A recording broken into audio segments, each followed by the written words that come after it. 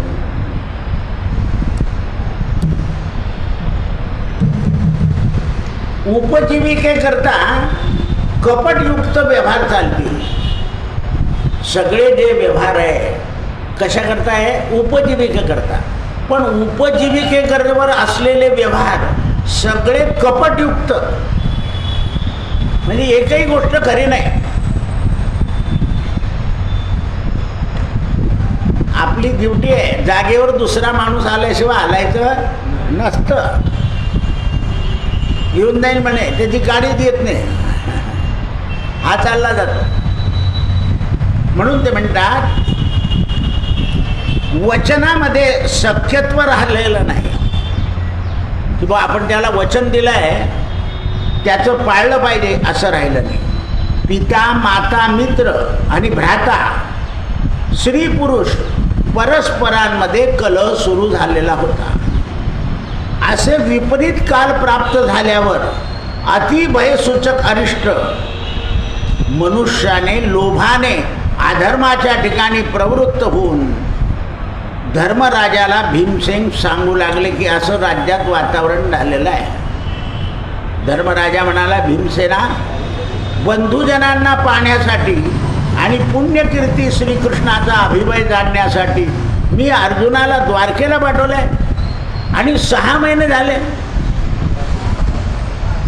या अर्जुनाला काही धर्ममर्यादा, राजमर्यादा आणि प्रेममर्यादा राहिली नाही. क्षत्रियाने जे काम सोपवलंय ते काम तात्काळ केलं पाहिजे. याला जर राहायचं होतं तर येऊन मला निरोप देऊन मग परत गेला पाहिजे होता.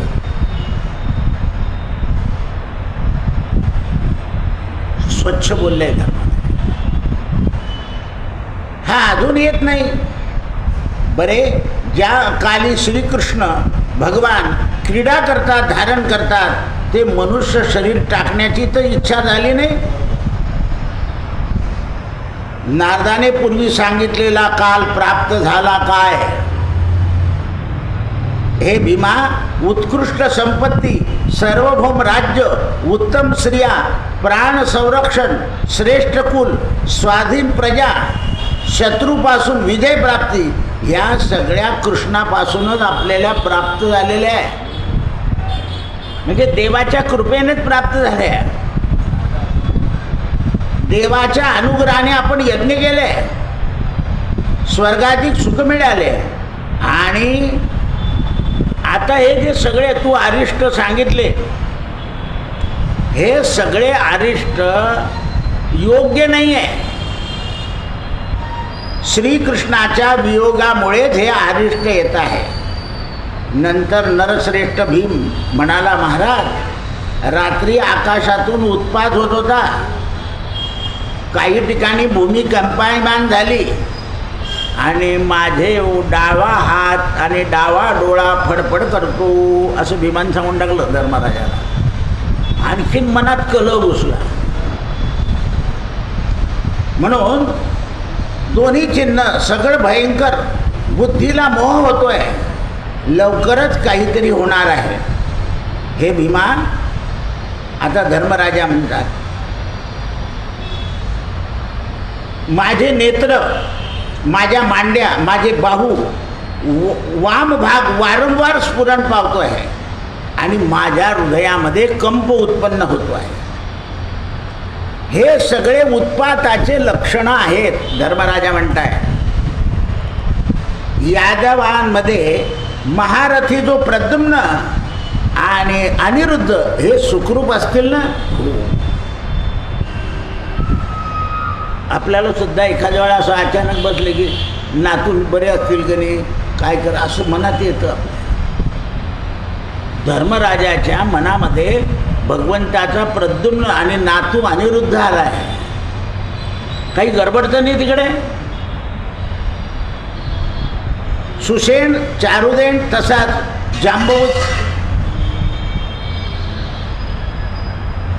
जांबवतीचा पुत्र सांब, दुसरे वृषभदेव कृष्णाचे पुत्र आपल्या आपल्या पुत्रासहित सगळे सुखी असतील ना. तसे श्रुतदेव, उद्धव आणि कृष्णाचे सेवक सुनंद, नंद प्रमुख हे यादव, बलराम आणि श्रीकृष्ण यांनी आपल्या बाहूने सगळी कुशलता ठेवली असेल ना. कारण माझ्या चित्तामध्ये संशय उभे राहता आहे. धर्माला जेव्हा संशय येतो, आणखीन एक गुह्य गोष्ट सांगितली आहे. जर आपलं मन संशयी होऊ नये असं वाटत असेल तर ती धर्मचिन्ह आपल्या अंगावर घालायला सांगितली, ती तात्काळ घालावी. माळ, गंध, तुलसी हे जर शुभसूचक चिन्ह, देवाचे चिन्ह आहे. गंध देवाचाच आहे, माळ देवाची आहे, तुळशी देवाची आहे, देवाचं तीर्थ, हे जर शरीरात गेलं असेल तर हे अभय सूचक कमी होतं. झोपत येते वाटतं, कमी होतात या चिन्हाने. नाही तर मनुष्य उदास होतो आणि उदास झाला की बेचैन होऊन काही करतो. म्हणून हे चिन्ह धारण करायची आहे. या चिन्हाने, ही धर्माची चिन्ह आहे, या चिन्हाने माणसाचं संरक्षण. लोक म्हणतात गंध लावला का ना, गंध लावला तर जास्त कुठे नाही. हे चिन्ह आहे, लावली पाहिजे.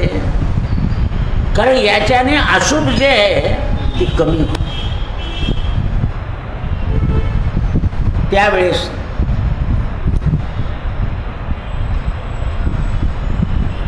तसं पृथ्वीवर गायी वेद संरक्षण करणारे ब्राह्मणांचे कैवारी भक्तवत्सल षड्गुण ऐश्वर्य संपन्न श्रीकृष्ण द्वारकेमध्ये सुधर्वा नामक सभेमध्ये सुखाने बसता आहे किंवा नाही.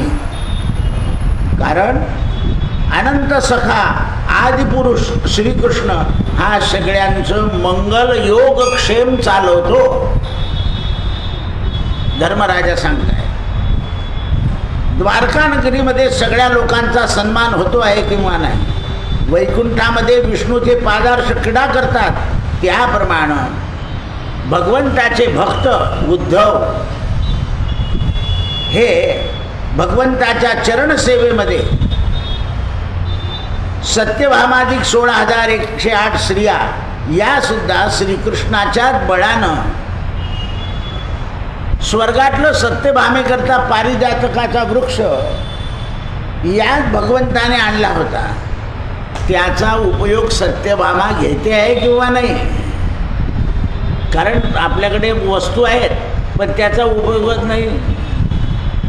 गंगाळ घासावा लागतं म्हणून आंघोळीला वापरतच नाही. असे आपण दिलं माळ्यावर ठेवून, सून म्हणे टाका मोडून. असं आहे. सगळ्या घर का घासाचा त्रास होतो. म्हणून ज्या कृष्णाच्या भुजादंडाच्या प्रभावाने यादववीर हे जगामध्ये श्रेष्ठ ठरले आणि अनेक लोकांचा संहार झाला. द्वारकावासी सगळे लोक सुखामध्ये राहिले, कोणाला काही अपाय झाला नाही. त्याचप्रमाणे भीमा, तुला जेव्हा ताडण करत होते सगळे, त्यावेळा तू कृष्णाचं नाव घेत होता. तसंच ब्राह्मण, बालक, गायी, वृद्ध, रोगी यांना जेव्हा त्रास होतो तेव्हा ते भगवंताला शरण जातात. अगम्याशी गमन तर नाही झाले. हा अर्जुन आला नाही, याला कोणी स्त्रीने तर अपमानित केलं नाही, आणि त्यावेळेला याने काही चांगल्या गोष्टीचा तर त्याग केला नाही, अथवा याच्या योग्यतेप्रमाणे द्वारकेत याला सन्मान मिळाला नाही का, एवढे प्रश्न आले. पण आपल्याही मनात असे संशय उभे राहतात. का बा गाडी चुकली का काही पडलं का, काही झालं का, असं आहे. हे मध्ये 2-3 विमानं पडले ना, तर लोकांच्या मनात विमानात बसले की तेच संशय आहेत. कारण ज्या घटना घडतात त्या डोळ्यासमोर असल्या की माणसाला तसं वाटतं. का ना, त्या अहमदाबादला एकच माणूस राहिला, बाकीचे सगळे साफ झाले, आणि कारण नसता ते विद्यार्थ्यांच्या अंगावर पडलं, होणाऱ्या डॉक्टरांच्या अंगावर, तेही गेले विद्यार्थी. तर ह्या ज्या घटना आपल्याला घडून दिसतात डोळ्यासमोर, त्या घटनेमुळे आपल्या मनामध्ये संशय उभे राहतात, आणि संशयामुळं आपलं मन आणखीन गोंधळतं.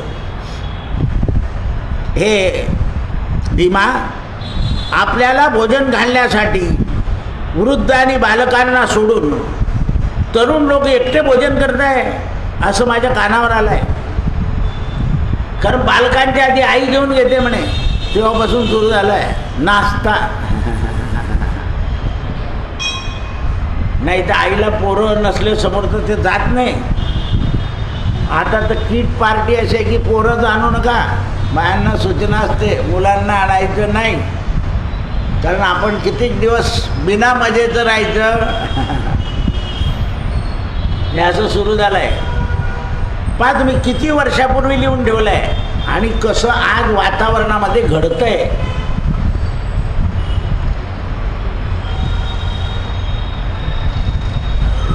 स्त्रिया एकट्या चालल्या तीर्थयात्रेला, घरचं माणूस कोणी नाही, पोरगा नाही, पती नाही, आणि सासूनी सासऱ्याने एकट्या 10-10, 20-20. काय तुम्हाला जाता येतं का? आमच्यासारखे का जात नाही. पण घरचं कोणी नाही, घरचं कोणीतरी पाहिजे, त्याच्याशिवाय यात्रा घडत. असं कोण येतं बरोबर? कोणी नाही. असं आहे. ते सगळ्यांचे दृश्य पाहून मग हे जे सांगितलेलं आहे,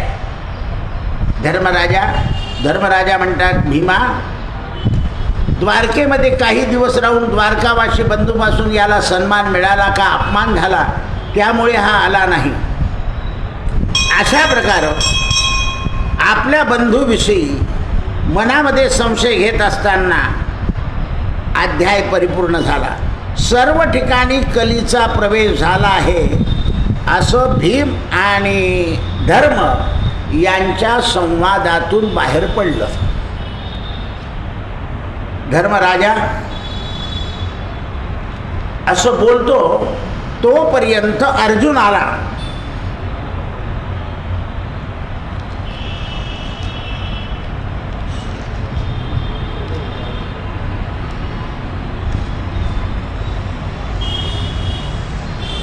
अर्जुन आला आणि अर्जुनानं रडक्या आवाजामध्ये, दाढी केस सगळे मोकळे सुटलेले, धनुष्यबाण दुसऱ्याच्या खांद्यावर दिलेलं, भाता दुसऱ्याच्या खांद्यावर दिलेला, आणि खिन्न मनानं धर्मराजाच्या पुढे येऊन उभा राहिला. कृष्ण विरहाने अर्जुनाचं शरीर कृश झालं. कृष्ण विरहाने अर्जुनाचं शरीर, गाडी पाठवली टँकर पाठवायचं म्हणतात, दुपारून पाठवायचं, कारण मी चालला गेलो तो काही लक्ष द्या 5 वाजता. म्हणून सूत म्हणाले शौनकादिक हो, श्रीकृष्णाच्या विरहानं अर्जुन कृश झाला आणि आपलं स्वरूप विसरून गेला. कारण रस्त्याने येतानाच अर्जुनाच्या बलाची हीनता होऊन गेली. अर्जुनाच्या समोर भगवंताच्या स्त्रिया लुटल्या गेल्या, अपमानित झाल्या. वही अर्जुन वही बाण. म्हणून जो काळ असतो त्या काळामध्ये माणसाने उन्मत्त होऊ नये. कालाला सावरून सावधान राहिलं पाहिजे. कारण काल विचित्र आहे. काल जो आहे तो विचित्र आहे. कालाची स्थिती मोठी वाईट आहे. काल जाणून घेणं संत लोकांकडून आणि सज्जनांकडून कालाचं ज्ञान मिळवलं पाहिजे. मग आता हे सगळे संत काय सांगतात की कालाला जिंकायचं असेल तर तुम्हाला हरिभजन केलं पाहिजे, दुसरा उपाय नाही. कलियुगामध्ये भगवंताच्या नामसंकीर्तनानं या कलीला पराजित करता येतं बस. म्हणून सगळे संत नामसंकीर्तनाच्या मागे लागले. नामसंकीर्तन साधन पै सोपे, जळतील पापे जन्मांतरेची. जन्मांतराची जी पाप आहेत, नाम संकीर्तनम यस्य सर्व पाप प्रणाशनम. सगळे पापाचा नाश करण्याकरता भगवंताचं नामस्मरण आहे. म्हणून धर्मराजानं हे सगळे प्रश्न अर्जुनाला विचारले. वारंवार अर्जुनाच्या डोळ्यातून अश्रू बाहेर पडत आहे, त्याचे हात थरथर करत आहे. भीम पुढे सरकले गेले आणि आपल्या उपवस्त्रानं अर्जुनाचे डोळे पुसले. कारण अर्जुनापेक्षा भीम मोठा आहे. मोठ्याने लहानाचे काय पुसावे. पण धर्म कसा बरोबर सांगितलंय. धर्मराजाला अर्जुनाच्या जवळ जाता येत नाही, कारण ते कोण आहे, राजे. आपल्याला वाटतं आपले चांगले ओळखीचे आहे, फक्त आता दात देऊ शकतात ते, पण पुढे नाही. बरोबरीचे असले तर एकामेकाला आलिंगन देऊ शकतात राजे लोक. म्हणून त्यावेळेस धर्मराजा शोकानं कळवळू लागला. वारंवार दुःखाश्रू येऊ लागले. स्तंभन झाला. तेव्हा अर्जुनानं सांगितलं, महाराज आपण सगळे पराजित झालो. भगवंताने आपल्याला फसवलं. कारण अंतिम समयी आपली कोणाचीही आठवण केली नाही.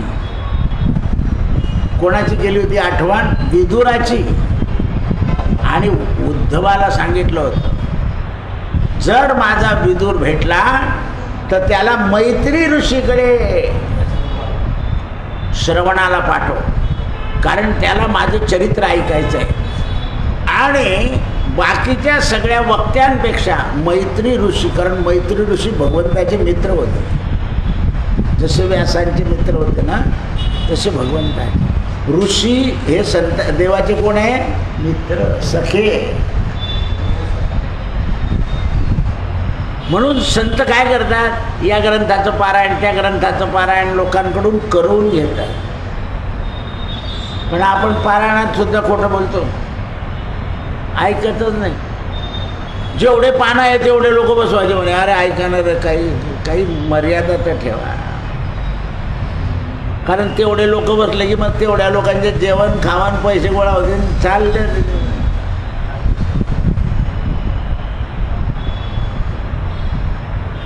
लक्षात ठेवा. काल आपण जपाची संख्या विचारली ना, किती झाली 1 वर्षामध्ये. म्हणजे मागच्या जूनमध्ये सुरू झाला होता मंत्र. आता जून आला 1 वर्षामध्ये म्हणजे 7 करोड. हा काल एक जण माझं बसून म्हणे दादा सगळे जेवढे केले तेवढे एका बोर्डावर लिहून ठेवा. म्हटलं का बरे रे? म्हणे गोंदवल्याला लिहिलेले असतात आणि लोकांना पाहून करायची ईर्ष्या होईल. म्हटलं ठीक आहे, तुझी इच्छा पुरी होऊन जाईल. हे गणपती स्तोत्र किती झाले, चंडिका स्तोत्र किती झाले, ते असं एका बोर्डावर लिहून टाका म्हणजे येणारा पाहिल, वाचेल आणि करायला लागेल. म्हटलं चांगलं आहे. कलिकालामध्ये भगवंताच्या नामाचा प्रचार होणं अत्यंत महत्त्वाचंच आहे आणि जेणेकरून प्रणत क्लेशनाशाय, सगळ्यांच्या प्राणाचा क्लेश दूर व्हावा हा संतांचा विचार आहे. म्हणून ते म्हणतात धर्मराजाचा कंठ दाटून आला. ज्याप्रमाणे शव प्राण गेला की धडधनी खाली पडतो, त्याप्रमाणे धर्मराजा जमिनीवर पडले. कारण कृष्णच प्राण होता ना. धर्माचा प्राण कोण आहे? भगवान. असं आहे. त्यावेळेस अमंगळ झालं. कृष्णाच्या बळानं द्रौपदीचं स्वयंवर द्रुपद राजाच्या मंदिरामध्ये कामोत्तम राजांचा धनुष्य ग्रहण केल्या. ह्या सगळ्या लीला डोळ्यासमोर फिरवू लागल्या. मत्स्यभेद अर्जुनाचा कृष्णाच्या सान्निध्यामुळे हे सगळं घडलं. आता भगवंत नाही तर काही घडवायचं नाही आता आणि पुढे आपल्याकडून काही होणारच नाही. म्हणून त्यावेळा मायासुराचं रक्षण, माईक रचलेले सगळे राज्य, 10,000 हत्तींचं बळ असलेला असा हा दुर्योधन, त्या दुर्योधनाला मारण्याची कला, जरासंघाच्या वधाच्या वेळा भीमाला दाखवलेली खूण कुठे सांगितली? मांडीवर मार. हे भगवंतामुळे घडलं. जसं रावणाची अमृतकुप्पी विभीषणाने सांगितली. म्हणून त्यावेळेस राजसू यज्ञामध्ये ऋत्विजांनी केलेला अभिषेक आणि द्रौपदीच्या डोक्यामध्ये भगवंतानी वेणी लावावी स्वतः अशा भगवंताच्या बद्दल द्रौपदीच्याही डोळ्यात अश्रू येऊ लागले. वारंवार श्रीकृष्णाच्या चरणाचा सहवास घडत होता. दुर्वास ऋषीने आपल्यावर संकट आणलं होतं. काय झालं? या दुर्योधनानं संतांकडून सुद्धा पांडवांना त्रास द्यायचं ठरवलं. असाच वैशाख महिना होता आणि वैशाख महिन्यामध्ये चैत्र पौर्णिमेपासून तर वैशाखी पौर्णिमेपर्यंत दुर्योधनानं दुर्वासांना आपल्या घरी बोलवलं. 1 महिनाभर सेवा केली चांगली. दुर्वास प्रसन्न झाले.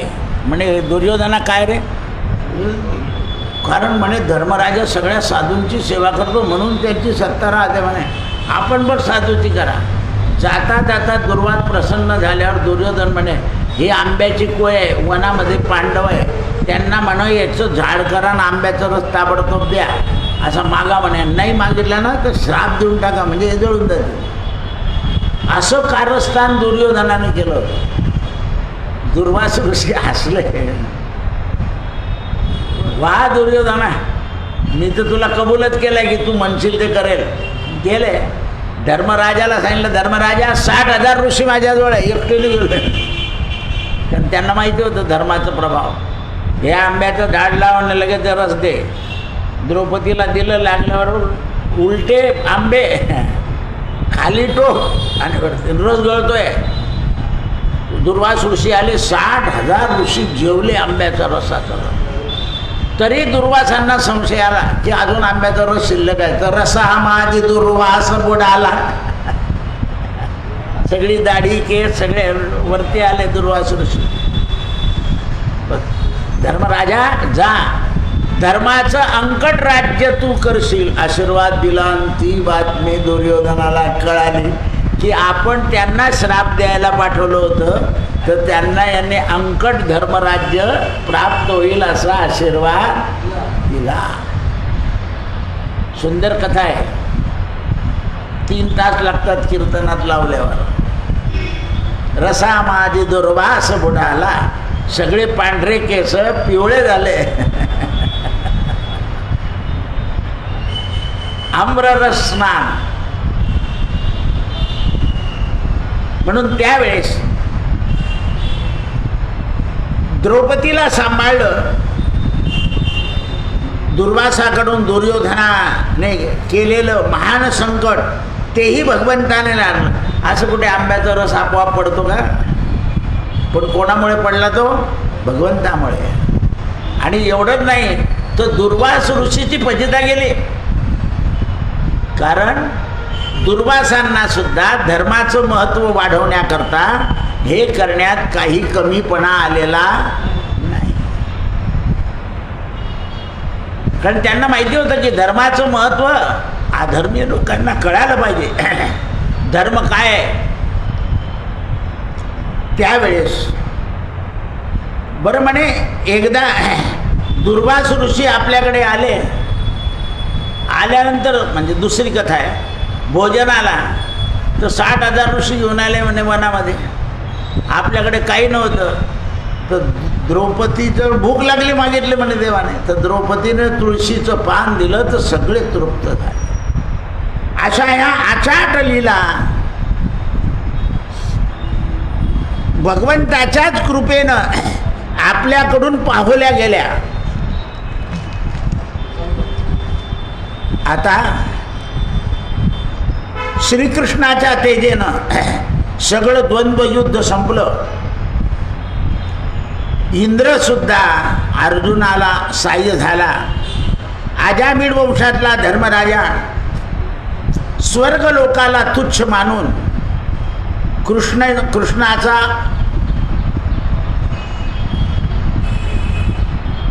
पराक्रमयुक्त असा विचार डोक्यामध्ये घेऊन भगवंतांनी निजधामाला गेले हे ऐकल्यावर आपला विचार बदलवला. आणि विचार बदलवून धर्मराजानं आपल्या डोक्यावरचे मुकुट कवच कुंडल ही सगळी काढून टाकली.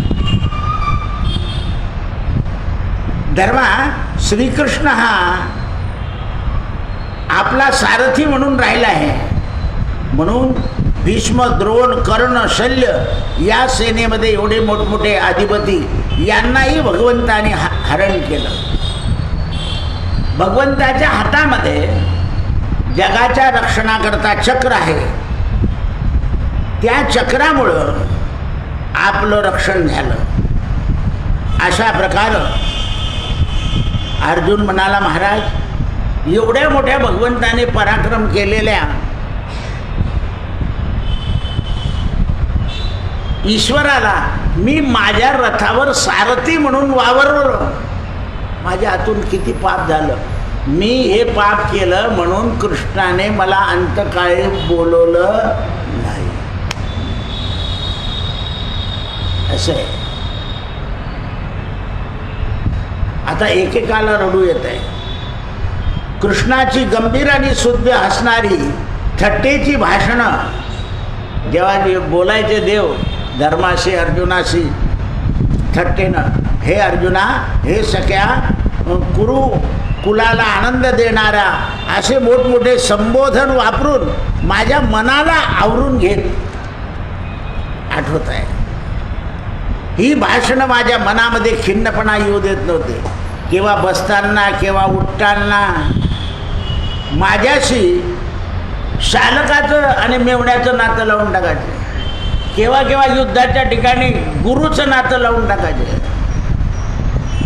आणि केव्हा केव्हा रथावर घेऊन बरोबर फिरवायचे, मित्राचं नातं लावायचं. सत्ययुक्त वचन आता कळालं मला असं वाटत होतं की आपण वीर आहे आणि म्हणून श्रीकृष्ण आपली मदत घेता, पण आज कळालं सगळी आतापर्यंत भगवंतानेच मदत केलेली आहे, आपलं कर्तृत्व नाही. म्हणून संत काय म्हणतात, जे होतं ते देवाच्या कृपेने होतं, बस एवढंच. एवढी गीता सांगितल्यावर सुद्धा अर्जुनाला तेव्हा कळालं ते. म्हणून हे गीता वाचून कळत नाही. कळालं असतं तर लोक गीतेच्या सप्त्यामध्ये पैसे काढले असते का?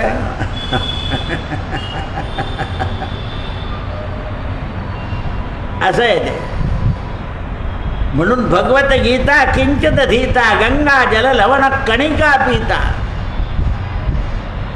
हे राजा, माझ्या या जीवनामध्ये मला काहीच साधलं नाही. द्वारकेत मी अनेक वेळा भगवंताबरोबर गेलो, पण द्वारका सुद्धा ब्राह्मणाच्या श्रापानं भस्म झालेली आहे. श्राप झाला, ती आता पाण्यात बुडणार आहे.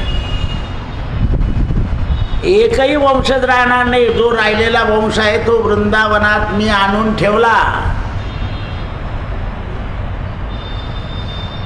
आणि त्या वंशजाला सांभाळाची जबाबदारी आपल्याकडे दिलेली आहे. जसं रामाने जाताना अयोध्येचं राज्य मारुतीरायाला दिलंय आणि म्हणून मारुतीरायाची जी हनुमानगडी आहे ती अयोध्येच्या मंदिरापेक्षा उंच आहे. त्याच्या उंच मंदिर करताना येत अयोध्येमध्ये. म्हणून अयोध्येचे मालक कोण आहे तसे पाहिलं तर मारुतीराय. म्हणून नाव आहे हनुमानगडी. सगळ्यांवर मंदिरांवर हे स्वाऱ्या झाल्या पण हनुमानगडीवर झालेलं नाही, कारण राम ठेवूनच गेले.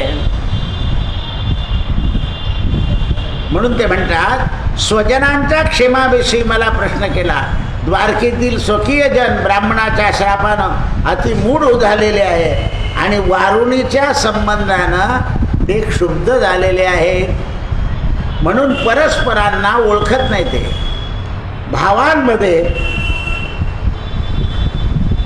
शत्रुभावानं ते जगताय.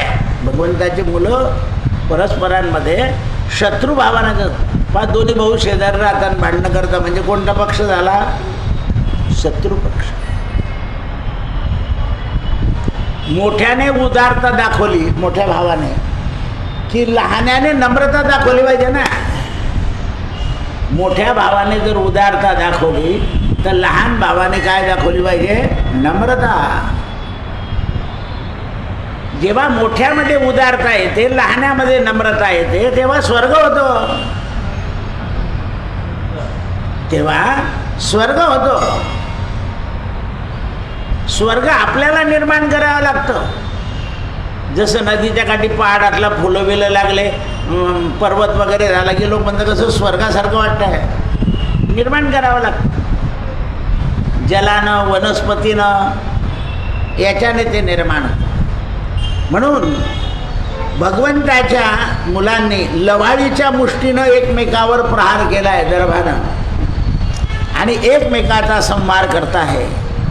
आता फक्त पांडव शिल्लक राहिलेले आहे असं अर्जुनानं धर्मराजाला सांगितलं आणि धर्मराजानं निर्णय घेतला की राज्य त्यागावा. कृष्णार्पणमस्तु.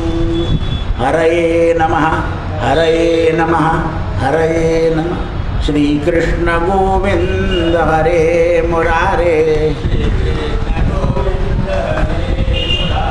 हे नाथ नारायण वासुदेव. श्रीकृष्ण गोविंद हरे मुरारे. हे नाथ नारायण वासुदेव. हे नाथ नारायण वासुदेव हे नाथ नारायण वासुदेव श्रीकृष्ण गोविंद हरे मुरारे गोपाल कृष्ण भगवान की श्री गणेशाय नमः पद्मामणे पुरुषोत्तमा सच्चिदानंद परब्रह्मा तुम्ही मौन भोजनाचा महिमा सांगो निकामा पुरविले. आईसाहेब लक्ष्मी भगवान गोपाल कृष्णांना विचारत आहे की कालच्या अध्यायामध्ये तुम्ही मला मौन भोजनाचा महिमा सांगितला, परी आता माझ्या अंतरी पुनश्च इच्छा उद्भवली दुसरी म्हणून जोडोनी करी तुम्हा विनवी तसे. माझ्या मनामध्ये आणखीन एक इच्छा आली म्हणे काय, अधिक मासा माझी पंचपर्व कोणती पाळिता मानवे त्याचे फळ लाभ होय. अधिक मासामध्ये 5 पर्व काळ येतात म्हणे, द्वादशी, पौर्णिमा, वैधृती, व्यतिपात आणि अमावस्या. मी संकल्पात प्रत्येकाला या 5चं वर्णन सांगतो. वैधृती, व्यतिपात, पौर्णिमा, अमावस्या, द्वादशी हीच पर्वे अनुक्रमी वाढती श्रेष्ठ. मी साक्षात विष्णू गरुडध्वज वैधृती पर्वता माझी संतोष. मला वैधृती पर्वताचा संतोष आहे आणि मला माझ्या वैधृती पर्वतावर माझं पूजन तुम्ही केलं, मला दान दिलं की पितर संतोषती, त्याच्याने पितरांना संतोष मिळाला. द्वादशी दिनी देवदेवेश ऋषिकेश, द्वादशीच्या दिवशी ऋषिकेश राहतं म्हणे. आणि वैधृती पर्व जे जे करिता स्नानदान होम कृत्य त्याची सर्व वांछा नित्य मी पूर्वी तसे. वैधृती पर्वतावर जो स्नान दान पूजन हवन करतो त्याची सगळी इच्छा मी पूर्ण करतो. म्हणून कमळे फार काय सांगू येथे पुण्य फल काही इंदिरे महादेवा सहित दुर्लभ. धन्य धन्य तिल दुग्ध घृत. या वैधृती पर्वतावर म्हणे तीळ, दूध आणि तूप फला अधिक यत्किंचित देता अनंत फल होय. यत्किंचित दिलं तरी. वैधृतीचे पुण्य अक्षय संक्रांती होऊन होय अधिक. जसं संक्रांती पर्व काळात देतो आपण त्याच्यापेक्षा विशेष आहे म्हणे. सपुण्यदायक वैधृती त्याहून अधिक मास ख्याती. प्रत्येक महिन्यात वैधृती येते पण अधिक मासातली विशेष. इंदिरा याविषयी तिजगती इतिहास सांगतो. दैत्यस्वर प्रल्हाद खगी अधिक मासी वैधृती योगी स्नानादी चांगे कर्म केली. प्रल्हादानं केले म्हणे. दैत्यकुळात जन्माला आला होता आणि भगवंताच्या प्राप्तीकरता त्याने प्रत्येक महिन्याच्या वैधृतीचं व्रत केलं. त्यामुळे त्याला इंद्रत्व प्राप्त झालं. काही दिवस प्रल्हाद इंद्राच्या पदावर राहिले. ज्या वेळा देवांना काही जमेना, पुण्य संपलं म्हणून इंद्र प्रल्हादाला ठेवलं. इंद्रानं राज्य सांभाळलं. देवांचे चांगले दिवस आले आणि परत ताब्यात देऊन टाकले. कारण भगवत भक्त आहे. तर हे कशामुळे प्राप्त झालं म्हणजे वैधृतीमुळे. अधिक मासी वैधृती परवी स्नानाधिक केले पूर्वी देवत्व पावनी मानवी झाले. वैधृतीच्या दानासी इंद्रपद लागले मधुव्यासी. इंद्राला सुद्धा इंद्रपद गेलं होतं. त्याने अधिक मासाच्या वैधृतीचं वध केलं. त्याला पुन्हा नष्ट झालेली लक्ष्मी, ज्याचं लक्ष्मी नष्ट झाली असते त्याला मिळते म्हणे. तेने इंद्र सकळ घेतले तेव्हा इंद्रपद पदुच्च झाला. पुढे देव ऋषी भेटले त्याला वैधृतीचा नेम दिला. इंद्राला नारदाने दिला म्हणे हा वैधृतीचा नेम. आणि मग इंद्राने वैधृती केली. वैधृती योगी दाने म्हणून तया कारणे सृष्टी साधली. वैधृतीचा दान महिमा कोण पर्व त्याची सीमा. म्हणे या वैधृतीच्या दानाचा महिमा कोण सांगू शकेल म्हणे. अधिक मासारी एकची वैधृती केली पूर्वक्त पुण्य धड करी होय. कारण महिन्यातून एकच वैधृती येते, बोर्डावर लिहिलेली आहे. आता व्यतिपाताचे फळ सांगतो तुझं धर्मराजा अतिबळ, म्हणजे यमाचा दिवस आहे म्हणे. याचे प्रभावे करून धर्मत पपावी त्रैलोक्य. सूर्यचंद्र संयोगानं उत्पत्ती होते व्यतिपाताची. व्यतिपात हा योग आहे, वैद्युती हा योग आहे. सूर्य आणि चंद्र यांच्यापासून तो उत्पन्न होतो म्हणे. धन्य धन्य संतत्व दान व्यतिपाती. व्यतिपातावर जे दान धर्म करतात ते धन्य म्हणे. शुद्ध कीर्ती पावे तयासी, त्याची कीर्ती चांगली होते शुद्ध. म्हणून दान देता जे काही द्यावे दान पा. काशी क्षेत्री चक्रतीर्थी मरता जे फळ त्यातून व्यतिपात विशेष. काशीला चक्रतीर्थावर जो मृत्यू येतो त्याच्यापेक्षाही व्यतिपाताच्या दिवशी दान दिल्याने पुण्य वाढ. व्यतिपाती हेमदान प्रत्येक मासी सर्वामुने अधिक. व्यतिपाताच्या प्रभावे करून ऋषी प्राप्त झाले. येथे श्राद्ध तर्पण पूजा होय. या व्यतिपाताला श्राद्ध करता येतो, तर्पण करता येतं. रविवारी व्यतिपात योग असता. हेमधान्य देता, धान्य आणि सुवर्ण. परी अमावस्येशी गंगा माझी स्नान करता ते प्राप्त होय. अमावस्येला आपण गंगा स्नान करतो ना, त्याचं फळ व्यतिपाताच्या दिवशी मिळतं. सर्व पर्वा माझी उत्तम आणिक व्यतिपात दान. प्रत्येक पंथी दान धर्म यथाविधी करावा. म्हणून व्यतिपाताच्या दिवशी काय करावं म्हणे. सुपात्र ब्राह्मण पाचारुण.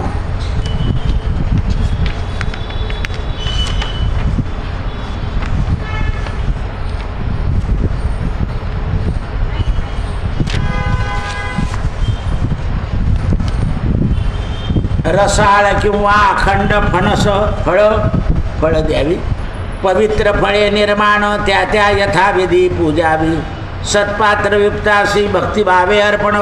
यथाशक्ती दक्षिणा आणि प्रदक्षिणा कराव्या जाण. अनंत पुण्य प्राप्त होय. असे पंचमहादोष, जे 5 आपले दोष असतात ते व्यतिपाताच्या योगाने जातात. म्हणून ब्राह्मण क्षत्र वैश्य शूद्र यांनी करावा लोम. सकळ तीर्थभक्तिभावे करावे. सगळ्यांनी व्यतिपात वैधृतीचं व्रत करावं. जया नाही भक्तिभाव त्याने काही करू नये जाणं. ज्याच्याजवळ भक्तिभाव नसेल मग काय करावं म्हणे. नामजप त्याने करावा. म्हणून वैधृती व्यतिपात अमावस्या द्वादशी पौर्णिमा या दिवशी ज्याला काही करायचं त्याने जास्ती जप करायचा. हे रमे सर्व भक्तिभावे धरून यथाशक्ती व्यतिपाती. तिलपात्र दान करिता अतिपवित्र होय. घृतदान करिता अतिपवित्र होय. अधिक मासी व्यतिपाती स्वल्प पुण्य करती कोणी. तयाचे फळ अनंत होय. थोडं जरी केलं, काय प्रमाण लिहिलं आहे, माशीच्या पायाला लागेल एवढं. हे प्रिय आता तुझं लागून पौर्णिमा सांगतो सकळ. साक्षात कमला नयन पावत असे. प्रत्यक्ष भगवान आणि लक्ष्मी बाप.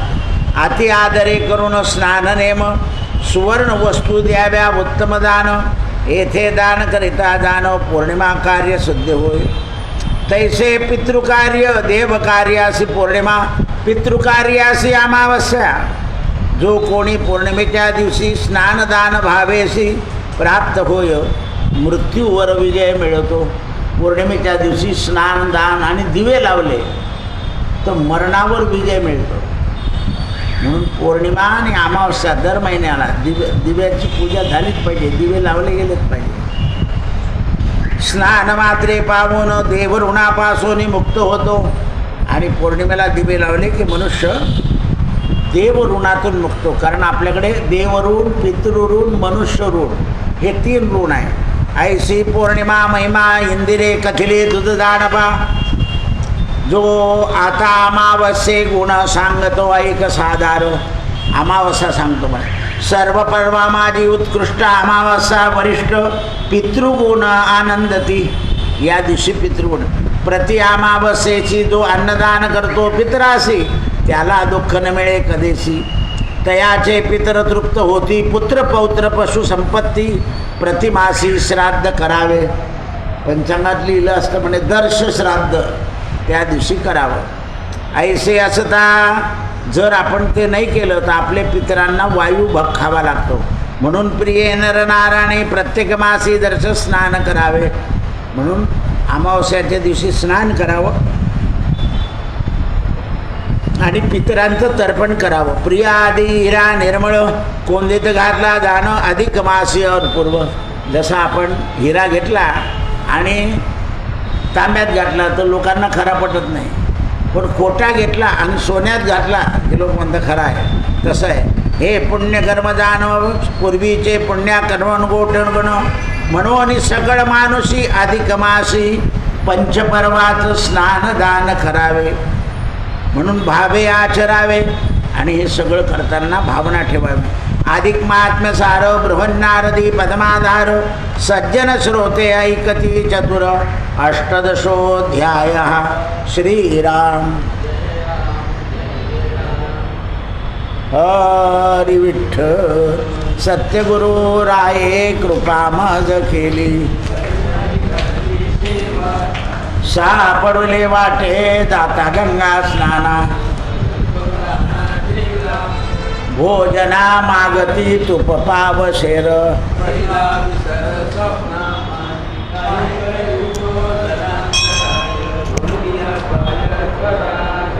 राघव चैतन्य केशव चैतन्य.